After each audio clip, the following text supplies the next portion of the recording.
Obrigado. Antes de mais, queria agradecer este convite, atendendo ao carinho que eu tenho para aquilo que é o movimento cooperativo. De alguma forma é reconfortante ver que existem pessoas que se preocupam e que de alguma forma o procuram revitalizar, e ele bem precisa. E desculpem lá, mas vou ter de novamente voltar a sintonizar o canal de história, porque não podemos estar a discutir o futuro sem perceber exatamente o que é que aconteceu no passado e sobretudo, o que é que correu mal no passado. E falo-vos na ótica de alguém que está num instituto público, no IRU, que é sucessor de um conjunto de organismos que apoiaram o movimento cooperativo durante muitos anos, estou a pensar em concreto do Fundo de Fomento à Habitação e do Instituto Nacional da Habitação. O IRU é sucessor desses dois organismos e, enquanto sucessor, recebeu um conjunto de dossiês de época que de alguma forma permitem fazer uma radiografia daquilo que correu bem e correu mal. Primeiro que tudo, e acho que isto é um ponto de partida, o papel da habitação cooperativa para trás. Okay. O papel da habitação promovida por cooperativas foi insubstituível, e eu acho que qualquer pessoa, isto é insufismável, teve um papel determinante na procura de respostas para as insuficiências gravíssimas de habitação que o país tinha. E por isso, todos nós, de alguma forma, ou vivemos, ou nascemos, ou convivemos com pessoas que tinham casa graças à existência das cooperativas, e por isso, acho que isso não levanta qualquer dúvida.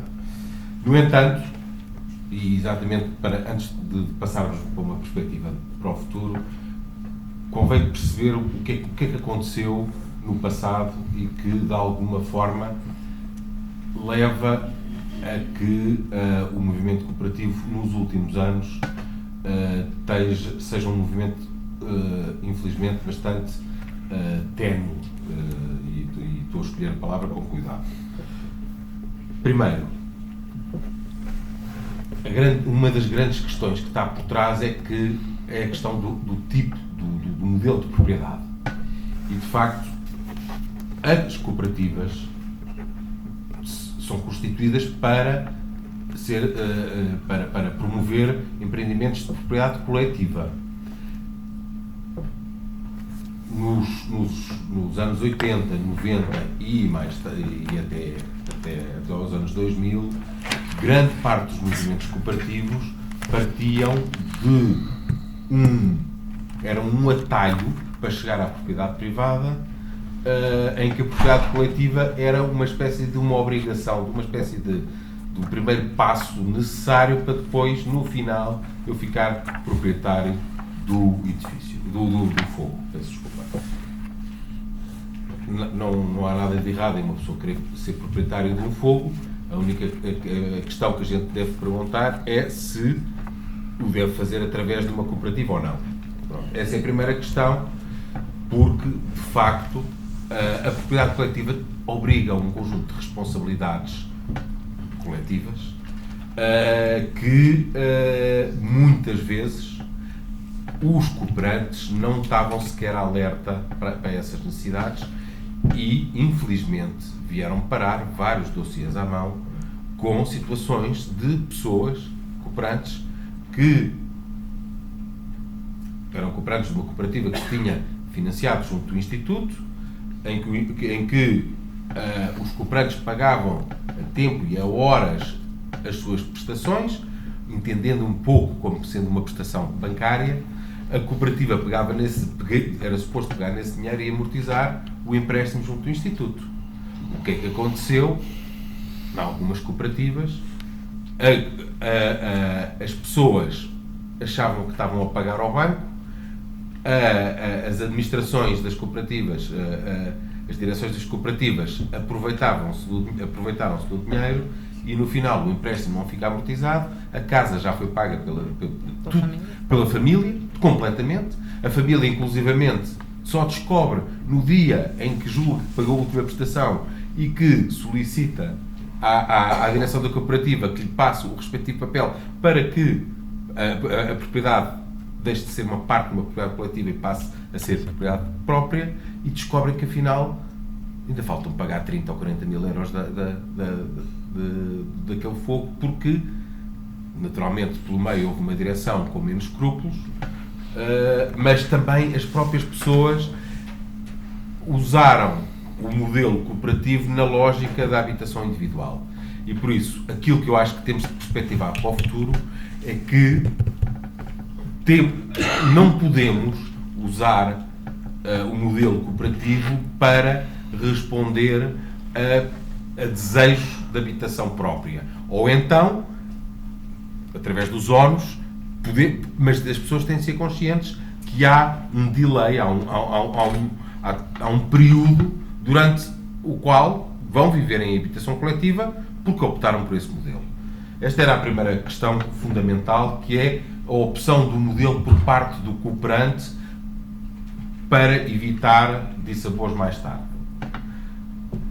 A segunda situação, e infelizmente, como todos sabem, na sequência da crise do subprime e depois da crise das dívidas soberanas, que afetou drasticamente o nosso país e que teve consequências graves sobre todas as áreas, nomeadamente sobre a parte do imobiliário, essa crise trouxe ao de cima um fenómeno que não era de todo desconhecido, mas tornou-se evidente, que era o problema do modelo da cooperativa, não em relação à questão do regime da propriedade, mas em relação ao regime do negócio. Que era o empreiteiro encapotado de direção de cooperativa.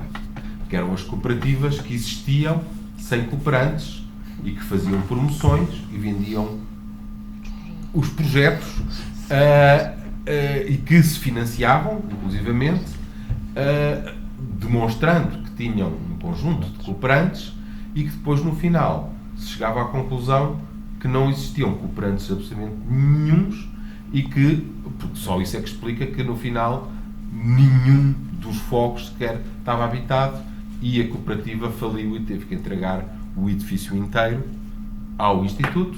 E atenção, não é um, não são dois, não são 10 casos, são muito mais casos do que estes, porque de facto houve um conjunto de pessoas, um pouco talvez levadas pela chamada chique expertise, que perceberam que se calhar podiam ser promotores imobiliários com um regime fiscal muito mais amigável se mascarassem de cooperativas. Infelizmente, isto foi uma realidade que aconteceu no nosso país e que nos anos 2000 ficou muito, de 2012, peço desculpa, 2013, ficou muito evidente, porque só isso é que explicava que edifícios inteiros, sem um único habitante, sem uma única prestação paga, porque não, simplesmente descobria-se que era uma cooperativa com uma direção e com 0 cooperantes. Ou seja, também aqui, perspectivando o futuro, nós temos de ter muito cuidado em não deixar que, de alguma forma, o movimento cooperativo sirva de travesti a promotores imobiliários e a construtores. Importa defender um bocadinho o movimento cooperativo, evitando que este tipo de situações aconteçam. E por último, uma das coisas importantes que é preciso ter consciência é que hoje em dia ainda estão processos por fechar de financiamentos concedidos pelo Estado português há 40 e tal anos a cooperativas que eram genuinamente cooperativas, ou seja, as pessoas que lá estavam envolvidas naquele modelo e escolheram aquele modelo, não eram empreiteiros encapotados, mas, em compensação, falharam completamente do lado da gestão.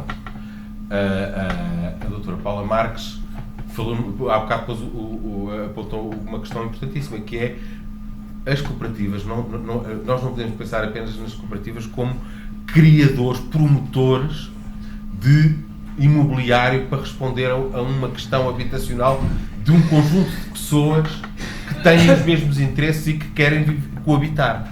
Não, a cooperativa tem uma vida muito mais longa, e nós não podemos de alguma forma menosprezar